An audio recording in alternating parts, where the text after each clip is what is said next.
पुनीत, अब क्या प्रशासन से जो नाराजगी थी लोगों की वो खत्म होती हुई नजर आ रही है, या श्रीकांत त्यागी के खिलाफ आगे किस तरह का एक्शन एक्सपेक्ट कर रहे हैं यहां के लोग, क्योंकि श्रीकांत त्यागी अभी तक पकड़ा नहीं गया है?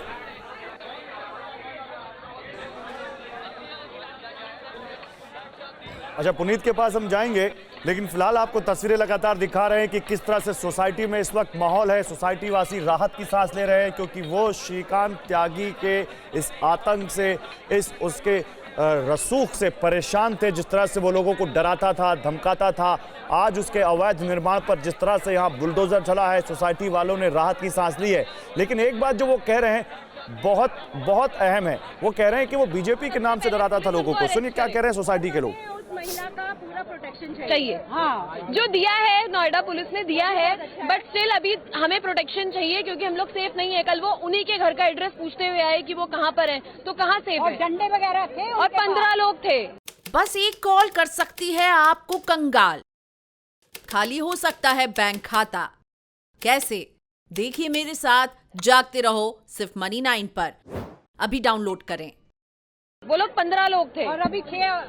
श्रीकांत कभी भी अपने आप को ये न समझे कि हम यहाँ पर हैंडीकैप्ड रह रहे हैं। अगर वो बंगाल से 50 आदमी भेज सकता है तो हम यहाँ पर 100 राइफल इकट्ठी कर सकते हैं। कोई इसमें दो राय नहीं है। हम भी गांव से आए हैं, हम बिल्कुल नहीं डरेंगे श्रीकांत को। आप ये बताइए ना, उनकी वाइफ अंदर है, बच्चे अंदर है, उनका क्या कर रहे हैं? क्या कर रहे हैं? यहाँ पे गुंडागर्दी हुई है। किसी के घर, उस लेडी के घर, हमारी दोस्त के घर वो जा रहा है, ओपन गुंडागर्दी। पुलिस लेके 4 लोग चली गई, 6 लोग रह गए। क्या सेफ्टी है? अभी भी कोई सेफ्टी नहीं है। आप ये जश्न मनाइए, ताली बजाइए कि बुलडोजर लग गया है। तो सोसाइटी वासी यहाँ पर साफ कहते हुए कि उन्हें प्रोटेक्शन चाहिए, उनको अभी भी डर है। कल 15 लोग सोसाइटी में घुसाए, 15 गुंडे उस महिला का एड्रेस पूछ रहे थे जिस महिला से श्रीकांत त्यागी का विवाद हुआ था। और अब एक बार फिर यहाँ पर लोगों का कहना है कि उनको प्रोटेक्शन चाहिए। पुनीत शर्मा हमारे साथ हैं। पुनीत, सोसाइटी वासियों को हम सुन रहे हैं, वो कह रहे हैं कि उन्हें अभी भी सुरक्षा चाहिए। पुलिस है वहां पर, लेकिन उन्हें अभी डर है कि श्रीकांत त्यागी अभी भी वहां पर कुछ कर सकता है।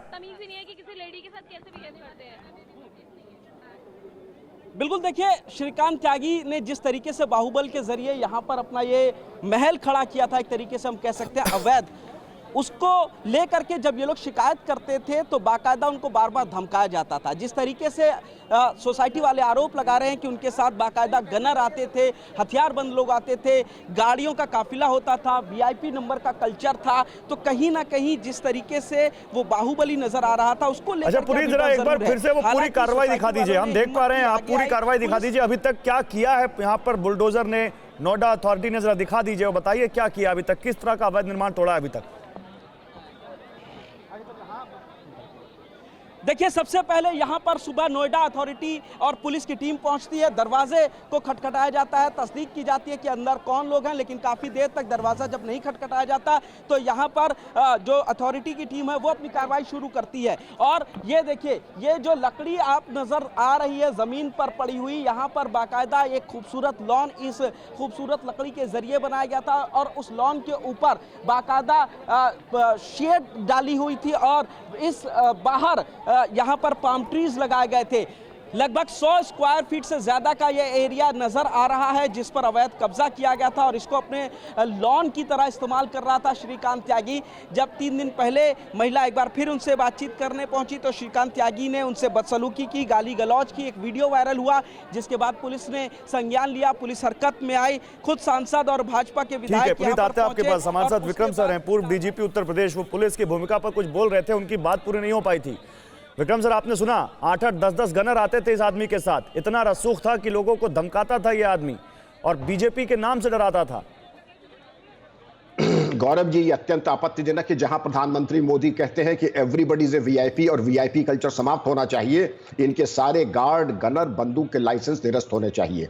जाहिर है इनके पास जायज और नाजायज हथियार हैं, तो जायज हथियार के लाइसेंस निरस्त हो, नाजायज इन पुलिस अपने कब्जे में ले, और इनको अगर कोई सुरक्षा मिली है पुलिस की उसको तुरंत विड्रॉ करें और ताजिंदगी इनको ब्लैकलिस्ट करें।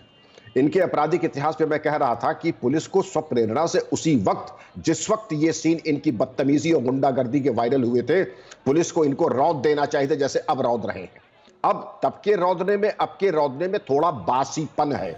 और एक महिला जो कह रही थी वो बिल्कुल सही, मैं सहमत हूं कि वहां पर सुरक्षा की व्यवस्था जरूर कर दें, आवेदक पक्ष की सुरक्षा। और जब मैं आवेदक कह रहा हूं तो मैं उन महिलाओं और उनके परिवार के लिए कह रहा हूं। ओमेक्स की जो RWA है और उनकी सुरक्षा और जो उनकी सिक्योरिटी है, उनके ऊपर भी देखें कि किन परिस्थितियों में इस गुंडे ने वहां पर अतिक्रमण किया, उन्होंने क्या कार्रवाई की।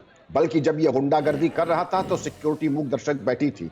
नहीं, वो मजबूर थी विक्रम सिंह साहब। जो नजर आ रहा है ना, जो हालात है सोसाइटी के, गार्ड्स की हिम्मत नहीं थी कि श्रीकांत त्यागी के खिलाफ कोई एक्शन ले सके, या श्रीकांत त्यागी के साथ जो पूरा हुजूम चलता था, उसके गनर्स चलते थे, उसके बाउंसर्स चलते थे, उनके खिलाफ कुछ बोल पाए। गार्ड्स ने कल भी रोकने की कोशिश की विक्रम सिंह साहब, लेकिन बाकायदा गुंडों ने पिटाई कर दी गार्ड्स की। असहमत। मैं कोई क्रांतिकारी काम करने को नहीं कह रहा हूं, मैं कह रहा हूं 100 नंबर और पुलिस थाने को तो डायल कर सकते थे कि वो भी नहीं कर सकते थे। क्या आपने भी खरीद लिया है गलत शेयर? हो गया है भारी नुकसान? देखिए मेरे साथ 80-90 पूरे 100 सिर्फ Money9 पर अभी डाउनलोड करें।